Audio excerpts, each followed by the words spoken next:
How does disrespect produce betrayal? We know a fruit produces after its own kind. Mark, the 14th chapter, shows us how disrespect and betrayal has the same ingredients. It also tells us they're addressed differently. You're supposed to address both of them, acknowledge they are happening, but it's done differently.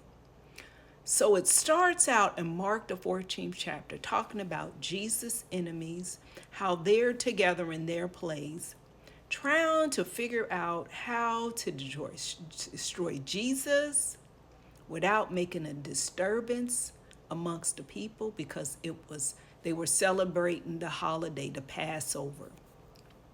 Then it talks about Jesus over in the house of Simon. Who's there? Judas Iscariot is there. You got the ones that's called the sum. Then you have the woman that walks in with the alabaster box. What does she do? She breaks the box of this valuable, precious oil. She poured it on Jesus' head. And what did the ones that were there say? The sum. It says that they were displeased. They said that they were displeased by the fact that she wasted that valuable oil. They even put a price on it. They said it's worth, what was it, 300 pence? And what did Jesus say? Jesus did not sit there and let them disrespect him and call him unworthy, nor did he let them disrespect the woman. And so first he told them to leave her alone. It says, she has made a good decision. He made sure, at first he told them, why are they causing her a problem? Then he addressed the category that they put him in. They said that she could have given that, it was worth this, and she could have sold it and given it to the poor. So they pretty much call him unworthy. They put him beneath the poor. So it was person to dollar worth. They said they could have sold it for this much and given it to the poor. And they said it was a complete waste to pour it on Jesus. So they pretty much was saying that he wasn't worthy. So Jesus first addressed the woman. He made sure that they knew he wasn't in that class. They put him under, because he told them the poor is going to be with you always, and when they're with you, to do something good for them. But he said, I'm not going to be with you always. So he took himself out of that category. And so he told them about his purpose when he told them, the woman has come in advance to anoint my body. That's saying he was purposed and he was called for burial. Then he showed the woman respect that showed him respect, because he said, wherever this gospel is preached, her name is going to be mentioned. What she's done is going to be mentioned for a memorial of her. So respect, showed respect. And so look at how Jesus debunked the category. They pretty much didn't put him in the class with the poor.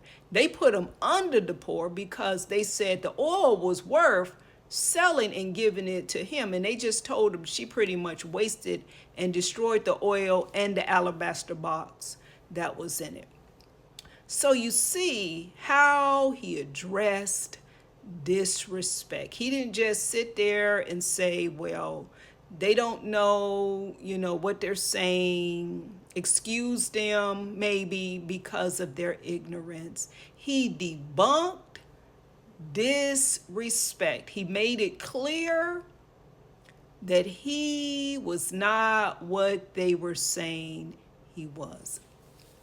Then you see a shift in disrespect. You see it move from disrespect through Judas Iscariot and move over to betrayal, because it says he left there, and what did he do?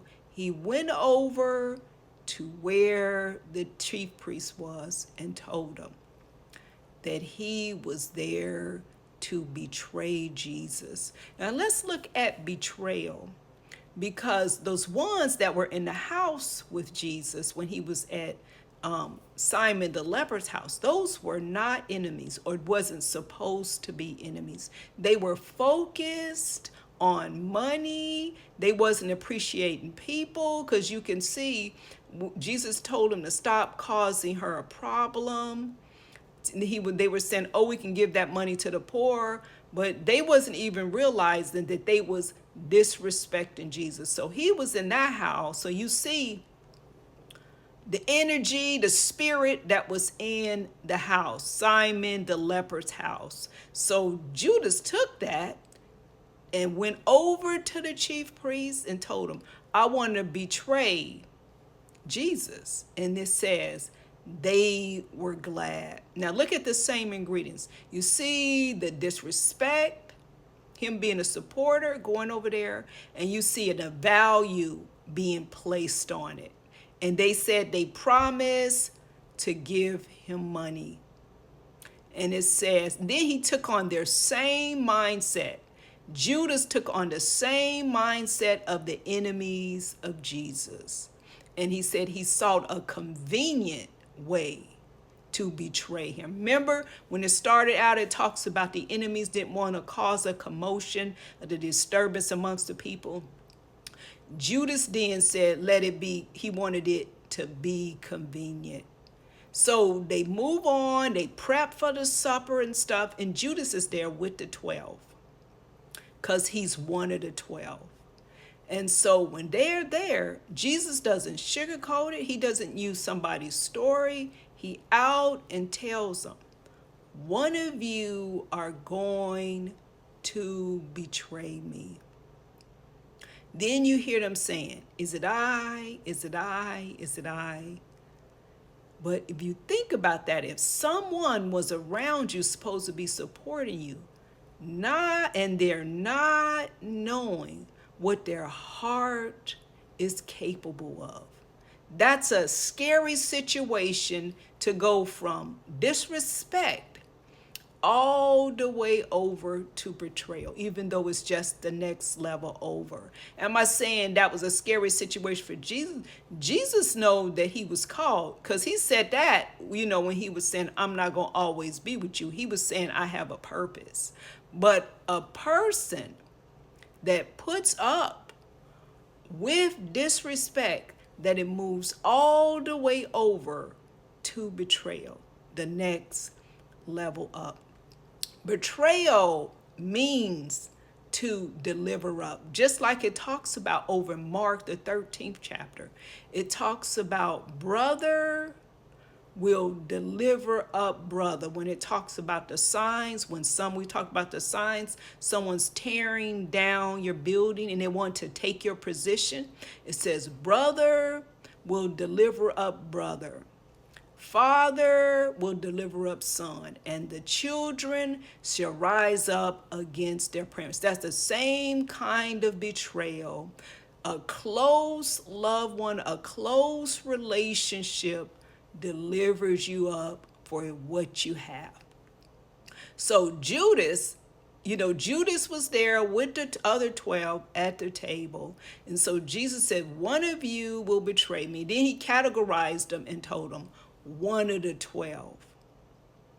And so Jesus told him that's his purpose. That's all in the plan. But he still told him, woe unto the person that has betrayed me. It would be good if that person was not born. He was pretty much saying it would have been a good decision if that person was not